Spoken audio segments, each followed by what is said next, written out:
السلام علیکم ناظرین، میں ہوں ریحان نصیر اور آپ دیکھ رہے ہیں ہمارا یوٹیوب چینل حقیقت جانو۔ دوستو، حضرت ایوب علیہ السلام حضرت اسحاق علیہ السلام کی اولاد میں سے ہیں اور ان کی والدہ حضرت لوط علیہ السلام کے خاندان سے تھیں، یعنی وہ ماں اور باپ دونوں طرف سے نبی کے خاندان سے تعلق رکھتے تھے اور خود بھی اللہ کے ایک برگزیدہ نبی تھے۔ اللہ سبحانہ و تعالیٰ نے آپ کو ہر طرح کی نعمتوں سے نوازا تھا، حسن صورت بھی اور مال و دولت اور اولاد کی بھی کثرت تھی، بے شمار مویشی اور کھیت اور باغوں کے آپ مالک تھے۔ جب اللہ سبحانہ و تعالیٰ نے آپ کو آزمائش میں ڈالا تو آپ کا مکان گر گیا اور آپ کے تمام فرزندان اس کے نیچے دب کر مر گئے، اور پھر سینکڑوں اونٹ اور ہزارہ بکرے بکریاں جو آپ کی ملکیت میں تھیں وہ بھی مر گئیں۔ قحط نے تمام کھیتیوں اور باغات کو بھی تباہ کر دیا، حتیٰ کہ آپ کے پاس کچھ بھی نہ رہا۔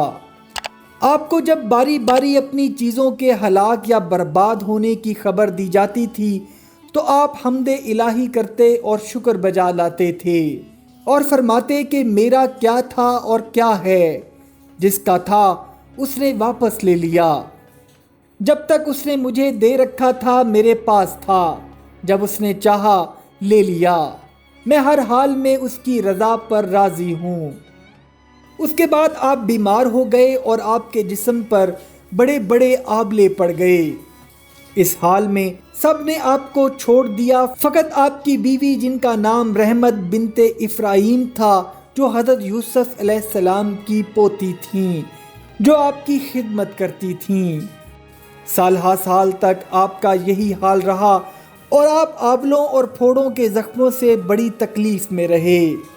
عام طور پر لوگوں میں مشہور ہے کہ معاذ اللہ آپ کو کوڑ کی بیماری ہو گئی تھی، چنانچہ بعض غیر معتبر کتابوں میں آپ کے کوڑ کے بارے میں بہت ساری غیر معتبر داستانیں تحریر ہیں۔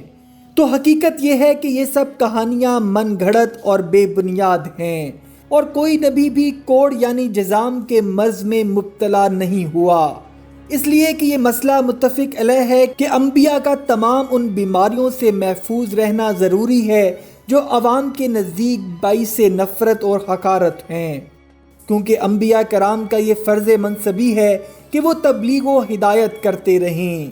تو ظاہر ہے جب عوام ان کی بیماری سے نفرت کر کے ان سے دور بھاگیں گے تو تبلیغ کا فریضہ کیسے ادا ہو سکے گا؟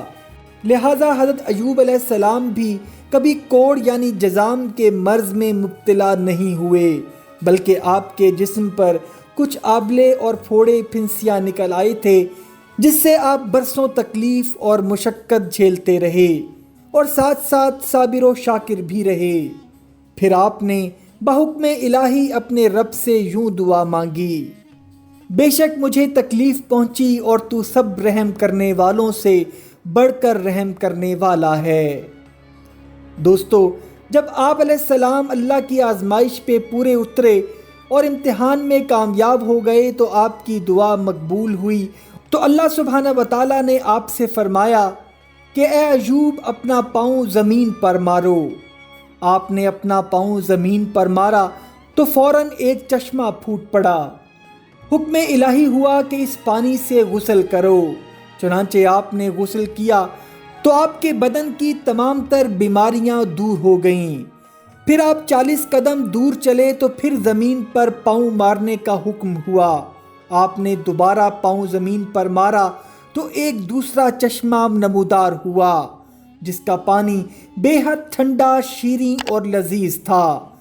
آپ نے وہ پانی پیا تو آپ کے باطن میں نور ہی نور پیدا ہو گیا اور آپ کو اعلیٰ درجے کی صحت و نورانیت عطا ہو گئی، اور اللہ تعالیٰ نے آپ کی تمام تر اولاد کو دوبارہ زندہ فرما دیا اور آپ کی بیوی کو بھی جوانی بخشی، اور پھر ان کے کثیر اولاد بھی ہوئی۔ پھر آپ کے تمام تر ہلاک شدہ مال مویشی اور اسباب و سامان بھی مل گیا، بلکہ اللہ نے پہلے سے زیادہ مال و دولت سے آپ کو نواز دیا۔ دوستو، بیماری کی حالت کے دوران آپ نے ایک روز اپنی بیوی صاحبہ کو پکارا تو وہ کچھ دیر کے بعد حاضر ہوئیں۔ اس پر غصہ میں آ کر آپ نے ان کو 100 دھرے مارنے کی قسم کھا لی تھی۔